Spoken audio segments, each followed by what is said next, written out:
após o casamento, eu fui perdendo os amigos.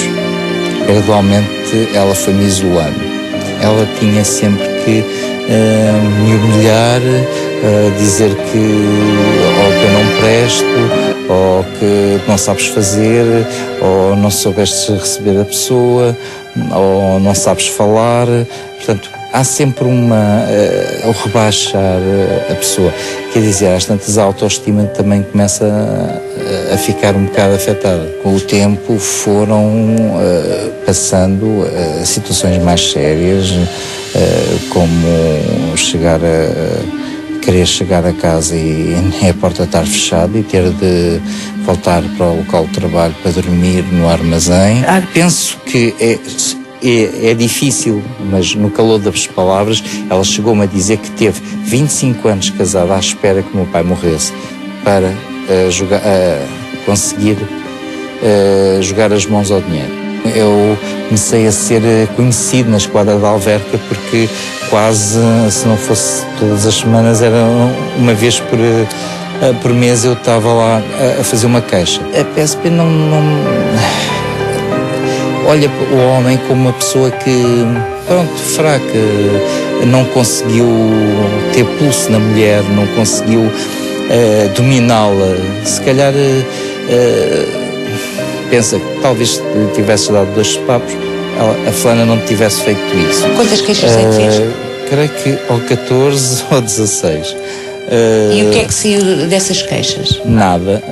O Ministério Público alegou que, como não havia testemunhas, não havia, portanto, era a palavra minha contra a dela, e como ela apresentava como testemunha os filhos, mesmo eles não estando presentes, então podia anular o processo.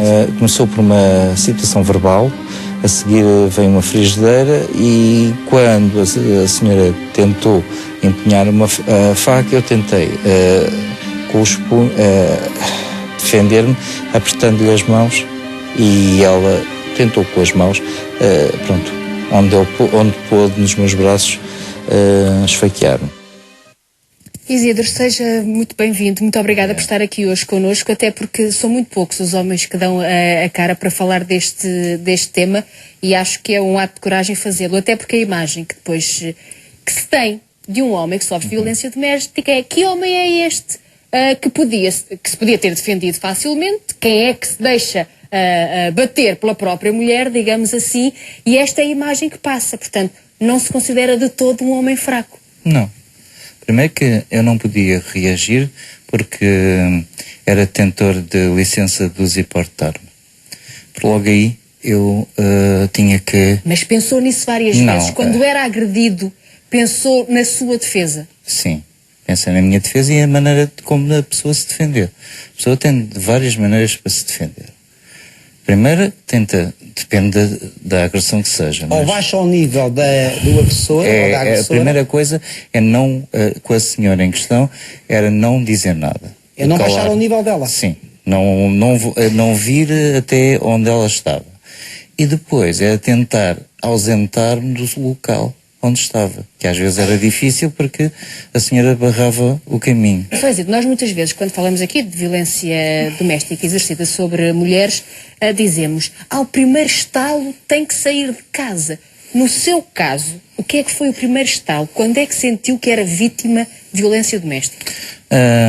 Cerca de 10 anos antes de terminar o casamento.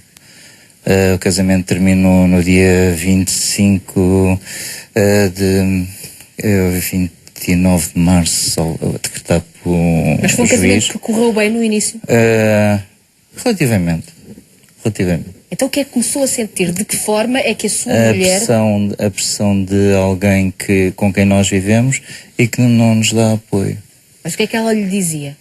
Quer dizer, ou dizia, não fazia, portanto não tinha nada feito em casa, chegava tarde do trabalho, não tinha nada para comer, outras vezes tinha a porta fechada. Tinha a porta fechada porquê? Porque a senhora entendia que naquela noite eu não devia dormir em casa. A senhora era muito...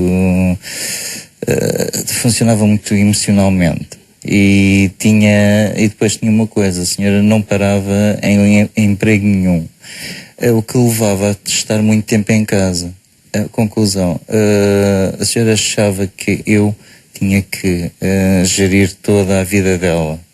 A senhora vivia em função de mim, da minha imagem, daquilo que eu fazia, do que eu era.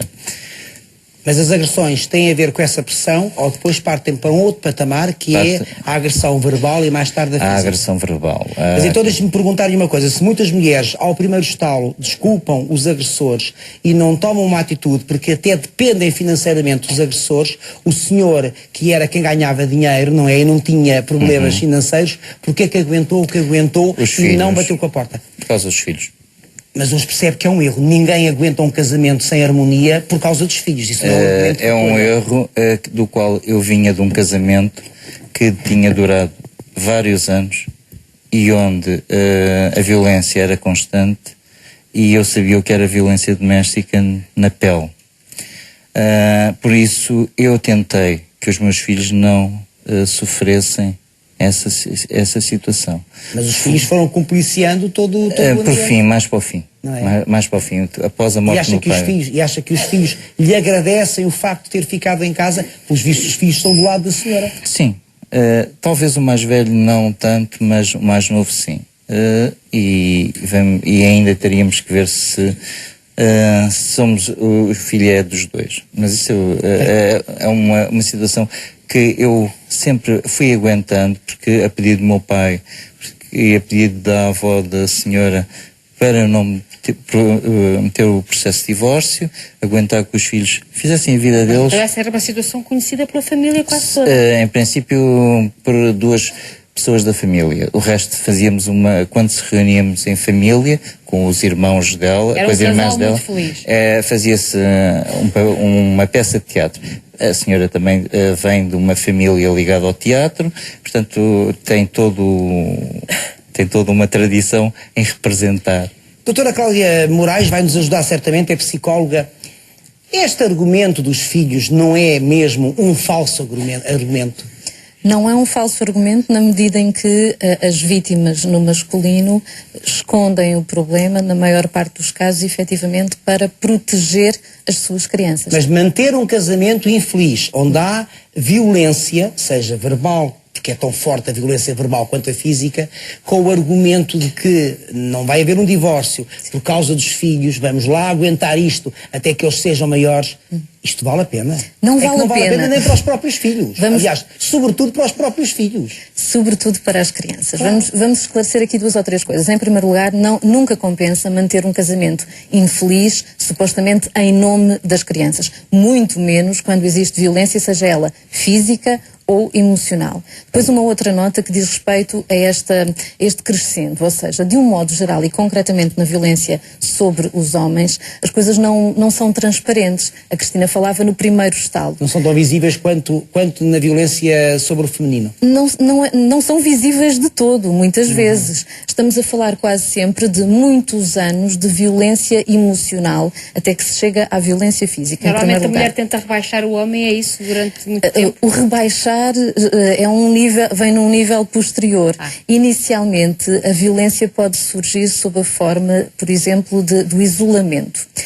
Criticar-se os amigos, criticar-se os familiares, permitindo que aquela pessoa acabe por estar mais cedo ou mais tarde efetivamente isolada. Acaba por destruir o círculo de amigos, não é? Todas as pessoas fazem parte da sua envolvência. Acaba por afastá-la dessa rede social. Isso, ao mesmo tempo que, no entanto, criticam o marido por não ter amigos. Tu não és ninguém, tu não vales nada, tu não tens amigos, tu não te dás com ninguém.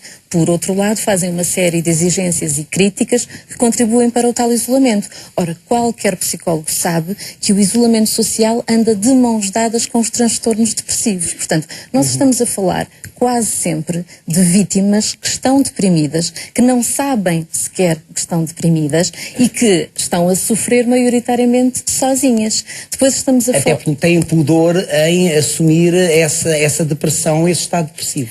têm pudor, essa humilhação. têm pudor, têm vergonha em assumir essa humilhação, mas eu devo esclarecer, Manuel Luís, que numa fase inicial a vítima tão pouco tem noção de que está a ser humilhada. Muitas vezes as tais críticas, o tal rebaixamento, não é totalmente claro. E como é um processo gradual, a pessoa vai se sentindo efetivamente, permita-me a expressão, um lixo. A páginas tantas a pessoa convence-se de que é mau pai, de que é mau trabalhador, de que não vale nada. de que não vale nada. Mas é assim, ainda estamos a falar, eu não sei se... Porque há essa vergonha em assumir, não é? Muitos homens certamente não dão a cara, sequer assumem perante quem quer que seja, não conheceremos a dimensão do problema. Mas há muitos casos de homens a sofrer violência doméstica em Portugal? Eu imagino que sim. E aqui a palavra que posso utilizar é mesmo esta, imagino. Porque mesmo em contexto de terapia, chegam muito mais casos, como é um óbvio, de violência no não há feminino. muitos a fazer queixas, aliás, e ontem percebemos também pela reportagem, Brigitte, bem-vindo também, que aqueles que têm a coragem de o fazer, muitas vezes não são bem recebidos. Isso, portanto, eu cheguei a essa conclusão na entrevista que fiz ao Isidro e já calculava que fosse assim, porque é tal coisa que a psicóloga da APAV diz, um homem que é o homem não é que manda, não leva da mulher, não, enfim. E cheguei, de facto, a essa conclusão, mais com o Isidro, não é? Porque isto é um fenómeno que não é muito estudado, nem sequer muito falado, que é o mais incrível. Foi difícil arranjar pessoas para falar. Eu, por acaso, tive sorte. Deram o nome do Isidro e ele dispôs-se logo a falar. E é um grande testemunho. É um grande testemunho e teve muita coragem, não há dúvida nenhuma. Não foi preciso sequer desfocar a cara. Não, assumiu a sua identidade completamente, ele e o Mário. O Mário, nós daqui a pouco vamos ver. Exato. Portanto, não foi difícil, mas eu pensei, eu estava à espera que fosse uma coisa muito mais difícil. Eu já calculava que ia ser muito complicado. Tanto que ainda tentei mais um caso e não consegui, andar imenso tempo, mas a pessoa não tinha coragem, porque tinha vergonha de facto de assumir o que se tinha passado. Perante os outros homens, perante amigos, perante, no trabalho, eles certamente iriam passar pelo gozo, sejamos sinceros. Fracos, não é? Agora imagine-se o sofrimento destes homens, não é? Exatamente. Que não podem pôr cá para fora tudo aquilo que os humilha e que os amachuca. Temos ao telefone um senhor, chama-se António, vemos em França, cá está alguém que passou por violência doméstica no seio do seu casamento. António, muito bom dia e muito obrigado pelo seu testemunho. Há quanto tempo é que se divorciou, portanto, da sua ex-mulher? 4 anos. Há 4 anos. Exatamente. E estamos a falar concretamente de um casamento marcado por violência a que níveis? De princípio verbal, montando, crescendo a uma fase onde, pronto, o casamento já não podia existir unicamente pela parte dos filhos. E durante quanto tempo é que aguentou o casamento? 21 anos. Por causa dos filhos também? Sim. Mas chegou a haver alguma agressão física violenta, António? No momento de partida, sim. Portanto, já no final, não é? Sim. Alguma vez apresentou queixa? Alguma vez desabafou com alguém? Alguma vez procurou ajuda? A única queixa que apresentei foi com a polícia. Sim. Em França ou cá em Portugal? Sim. Em França. A polícia em França e a polícia aqui disse-me: o senhor é muito mais forte que a sua mulher, vai-se embora. E eu vim-me embora. E a partir daí, olha, suportei até onde pude. Suportou Ou 20 seja, anos? chegaram a um ponto onde, pronto, ela agarrou. Mas os seus amigos... embora. Mas, António, os seus amigos, os seus familiares mais próximos sabiam desse sofrimento ou não? 3 pessoas, 2 já morreram, mas somente essas pessoas aí é que sabiam perfeitamente o que se passava dentro do casal. E os filhos foram percebendo ao longo dos anos desse sofrimento? Não. Foi escondido em permanência. António, voltou, já lá vão 4 anos, voltou a constituir uma relação amorosa? Sim, tenho alguém na minha vida, estou muito bem, graças a Deus. Está tudo a correr bem. Um grande abraço para si, muitas felicidades para todos vós, portanto, para os seus filhos, para si e para a sua atual companheira. Muito obrigado, António. Obrigada. Fazemos agora uma pausa de 3 minutos e daqui a pouco voltamos então para também conhecermos a história do Mário. Não perca, até já. Para mim foi a gota d'água, porque tivemos uma discussão de tal forma violenta que ele empurrou-me contra a quina, portanto ele tinha um bar, tinha uma mobília que fazia bar, ele empurrou-me contra a quina do bar, eu bati com as costas na quina e ele não vai de modas, ele agarra-me naqueles facalhões do talho e atira-me e eu fiquei portanto, a faca entrou dentro da madeira, fiquei com a faca mesmo aqui ao pé da cara.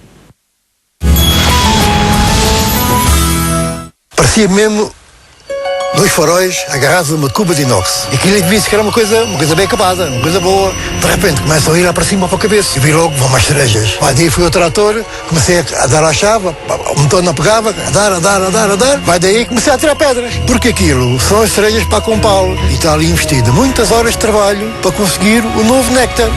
É para chegar ali e começarem a servir-se. A Compal orgulha-se de ter as cerejas mais procuradas de todas. Novo Compal Clássico Cereja. Fruta que faz tão bem como sabe.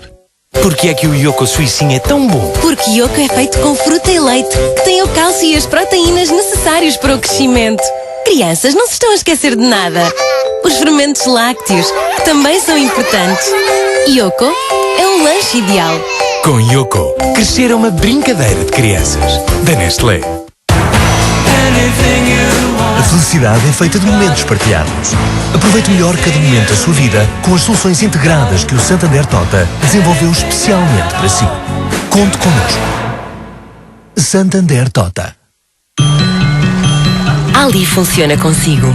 Quando você troca um croissant com manteiga por um pão integral com azeite, passa de 32 gramas de gordura para 12. E com Ali, reduz para apenas 9 gramas. Ali ajuda a obter um peso mais saudável desde que tenha uma vida ativa e uma alimentação equilibrada, porque bloqueia 25% da gordura que come.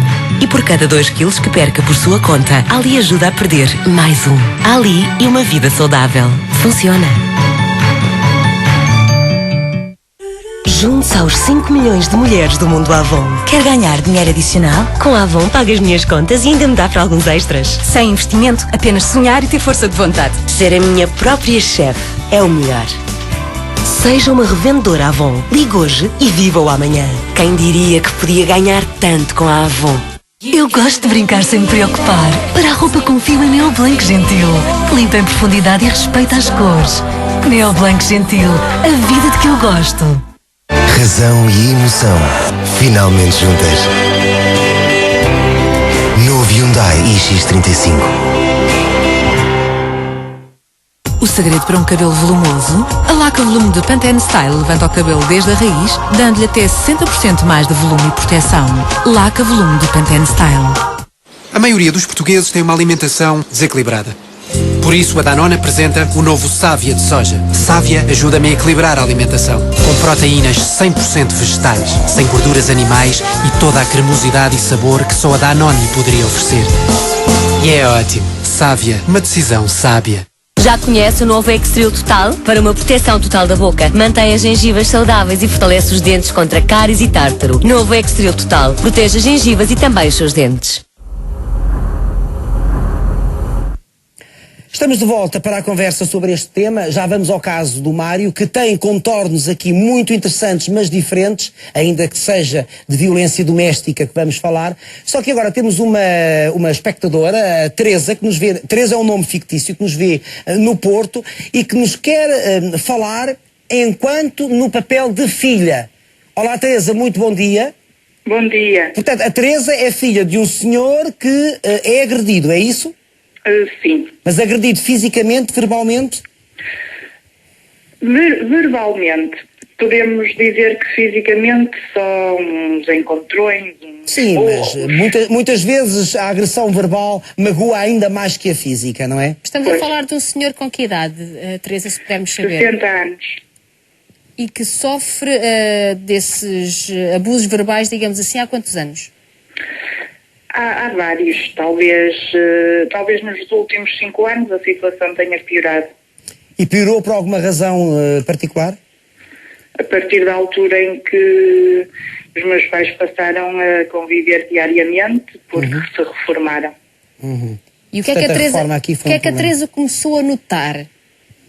Eles tinham sido um casal feliz sempre? Sim, aparentemente era um casal feliz. Havia sempre algumas discussões, algumas brigas, mas isso é normal. Embora a minha mãe fosse a parte dominadora do casal. Portanto, a Teresa, enquanto filha, sempre sentiu isso também? Sim, sim. E começou mesmo em relação aos próprios filhos. E começou a ouvir o quê da boca da sua mãe para com o seu pai? Olha, tudo aquilo que a vossa psicóloga disse. sobre o rebaixamento, a humilhação, sobre o isolar, os amigos, ele não tinha, os amigos do meu pai são os amigos da minha mãe, isso tudo que a psicóloga disse, exatamente. Mas a doutora Cláudia chegou a dizer que muitas vezes estas mulheres reduzem à condição de lixo os próprios maridos, portanto, sente que o seu pai foi humilhado a este ponto? Em casa, sim. Sim, em casa. Mas para as pessoas das relações dele, não. A minha mãe, exteriormente, tentava valorizá-lo, mostrá-lo, fazia as coisas desse modo. Mas a verdade, pois, em casa é outra. Mas deixe-me então agora questioná-la quanto ao seu papel interveniente ativo de filha. O que é que tem feito para que isto não aconteça? Não tenho feito grande coisa, não posso fazer grande coisa, porque, apesar de tudo, a minha mãe mostra-se como vítima. Ela virou o jogo, é isso? Sim, precisamente. Mas acha que ela faz isso porquê? Como dentro de um casal, digo eu, a culpa não será só de uma parte. Há sempre as discussões e tudo nascem, mas a culpa nunca é só de uma parte. Agora, ela poderia querer outra atitude da parte do meu pai, talvez seja isso. Queria que ele se mostrasse mais enérgico, que se mostrasse um homem diferente. Precisamente porque, digamos, o meu pai é aquela pessoa branda, mole, chamamos mole. Pois claro, mas o seu pai não tem que ser aquilo que a sua mãe quer que ele seja. Tem que ser o que ele é. E eles deram-se sempre bem, enquanto ele foi aquilo que ela quis. Eu não sei se a doutora Cláudia, já ficámos aqui com um testemunho rápido acerca do problema que se vive na casa dos senhores, seus pais. Doutora Cláudia, rapidamente, porque achei muito interessante, aliás, achámos muito interessante esta postura da mãe que se vira vítima. Exatamente, mas este é um padrão comportamental, precisamente. Ou seja, até porque estamos quase sempre a falar, em primeiro lugar, de lutas de poder e, em segundo lugar, de pessoas agressoras que têm elas próprias algumas fragilidades, algumas perturbações emocionais. A agressora não assume que o é. Não assume, obviamente, mas aquilo a que me referia é ao facto de estas pessoas, em primeiro lugar, de um modo geral, virem de famílias onde foram também elas vítimas. Sim. Copiam os modelos. Copiam os modelos, exatamente, mas sabem virar o jogo em seu favor, vitimizando-se e usando muitas vezes os filhos como joguete contra a vítima, neste caso, o pai. Este é um padrão clássico, eu diria, nestas situações de violência doméstica no masculino. Teresa, muito obrigado. Vamos agora conhecer o caso do Mário, que é um caso diferente, mas que levanta aqui uma outra questão, que aliás pode ser até abordado mais tarde num programa e com mais tempo. A violência doméstica também existe numa realidade nova em Portugal. Os casais do mesmo sexo. A partir daí do 5º mês as coisas começaram a correr mal, começaram a surgir discussões, as discussões de esporádicas passaram a constantes. A violência verbal começou-se a tornar cada vez mais grave, mais baixa, com um nível muito baixo, muito humilhante, muito degradante. Eu nunca fiz queixa à polícia por uma simples razão. Eu tenho um outro amigo que agora já não mora em Portugal, mas quando ele estava em Portugal, ele teve uma relação parecida com a minha. O companheiro dele era muito violento e houve um dia que eles tiveram uma discussão muito forte. Ele espancou, atirou contra a cama, algemou-lhe as mãos e violou-o. E ele sofreu bastante com isso. E ele quis ir queixar-se à polícia e quando o fez, ele foi comigo. Ele foi assistido ao balcão e quando ele falou do que se tratava, ele foi literalmente humilhado pelos agentes. A altura dizia que eu era o saco de pancada pessoal dele. Eu comecei a isolar-me dos meus amigos e pouco ou nada me dava com a minha família. E estava quase destinado a prestar-lhe atenção quase 24 horas. Era como se fosse um criado pessoal dele. Fui-me dando conta com o passar do tempo, comecei-me a sentir deprimido, muito deprimido. Ele disse para eu agarrar nas minhas malas e ir embora. Tivemos estes episódios várias vezes do facto de ele me tentar querer expulsar da casa dele. eu muitas vezes agarrava mesmo nas minhas coisas e ia-me embora, e quando o fazia, ele vinha e dizia que não, porque é o meu feitio, porque eu sou assim, e perdoa-me isto e aquilo. E eu acabava por ficar.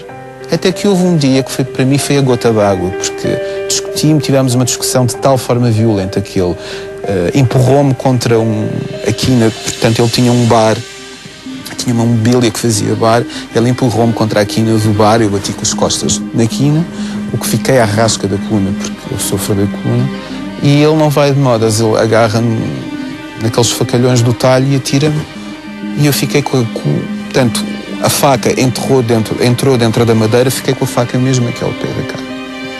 E para mim foi a gota d'água. Fiquei a pensar, nós chegámos a este ponto, qualquer dia eu estou a dormir e não sei o que é que ele me possa fazer. Eu começo a temer pela minha vida. Por exemplo, eu trabalhava muito com o computador, muitas das vezes tinha que estar muito concentrado com o computador. Eu não sei se esta pessoa um dia passa-lhe pela cabeça e vem por trás e espeta-me qualquer coisa.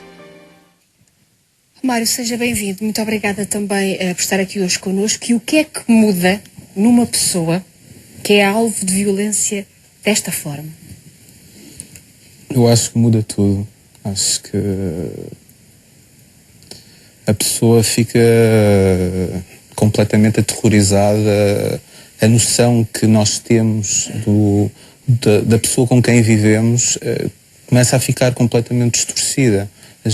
Acho que nós pensamos, eu já não conheço esta pessoa com quem eu vivo. Não foi esta pessoa que eu conheci no início. Contudo, continua-se a viver com essa pessoa. Porque se acredita numa relação, porque se está apaixonado, porque se gosta de uma pessoa. E porque temos sempre a esperança que algum dia a pessoa vai mudar.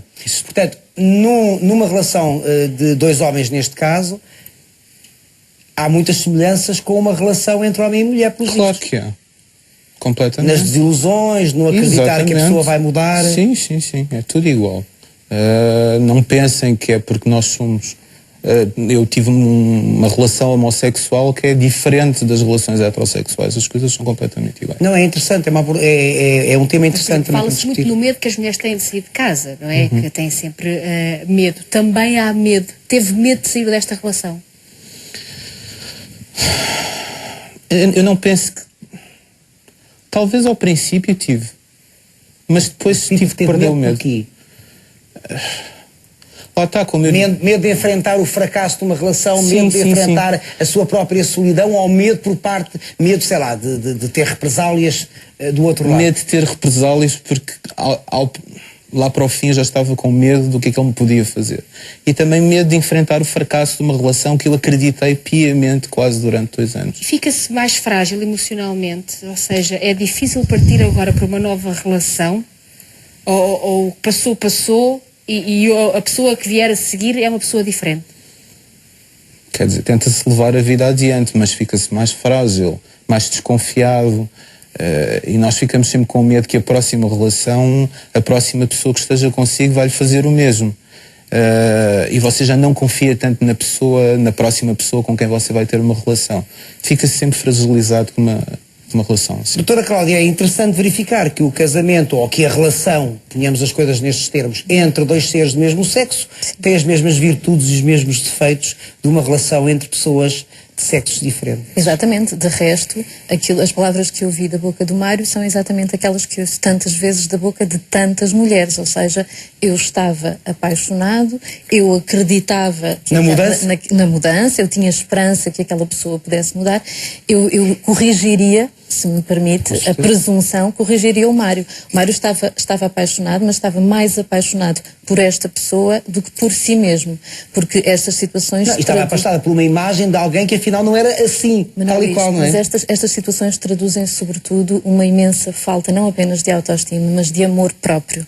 Porque quando eu permito que aquela pessoa me escravize emocionalmente, como o Mário sofre, exatamente, eu estou a denunciar uma imensa falta de amor próprio próprio, sobretudo. Isto tanto é válido... Uma pessoa que quando está bem consigo própria, quando tem essa Não autoestima, esse amor próprio elevado, não deixa que alguém dê a segunda estalada. Exatamente, mas não estamos só a falar da estalada, porque até à estalada há todo um processo, como eu já disse. A primeira agressão verbal, a primeira agressão verbal, exatamente, porque há aqui efetivamente uma escalada que decorre ao longo de muito tempo, e para a vítima nem sempre está claro que aquela pessoa que ama é efetivamente um agressor, até porque, como o Mário também salientava, estas coisas decorrem em ciclos, ou seja, há um dia em que a pessoa se excede, mas no outro se vitimiza. Eu enervei-me, eu não sou assim, pede desculpa, exatamente, e portanto volta tudo mais ou menos ao mesmo. Que caminhos é que se abrem, Brigitte, com reportagens como estas, em que temos homens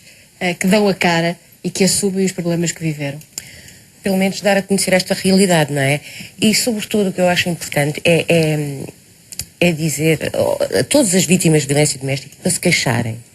Fazerem queixa, não terem vergonha. Mesmo que o polícia não aceite aquela queixa com a... Mesmo assim, eu acho que a queixa deve ser feita. Pronto, podem não funcionar como deve ser, mas há a PAV, há a GNR, e eu fiquei muito bem impressionada com a GNR, com o programa que eles têm. Aqueles gabinetes? Sim, não são os gabinetes, eles têm um programa mesmo de apoio a... A mim pareceu-me interessante também aquele apoio. Fiquei muito bem impressionada. Eu estive mas lá uns dias. Percebeste se o apoio é muito centrado nos grandes centros urbanos ou é um apoio abrangente? É pelo país inteiro. Porque tem muitos há questões muito dramáticas ligadas à interioridade, exatamente. Não, e mesmo eles contam que no interior é muito, muito complicado. Com certeza. Têm pessoas a fugir com os filhos de terra em terra para fugir do agressor, não é? E realmente há sempre uma porta que se abre para depois várias pessoas passarem por ela. E há vários homens que durante esta nossa conversa ligaram para nós, para o programa, a dar conta da sua realidade. Por isso mesmo, e uma vez que ela existe, nós vamos dar conta dela em outros programas, vamos dar voz a esses mesmos homens, caso eles queiram aqui vir contar a sua história, porque se existe, é para falar de forma a que ela acabe. E penso que a tua reportagem acaba por ser quase uma pedrada no charco, porque não se fala muito da violência que é infligida justamente nos homens. Também seria interessante um dia verificarmos se há violência que haverá entre mulheres com mulheres. Com certeza. Com certeza. Muito obrigada a todos. E felicidades. Então temos aqui 3 temas que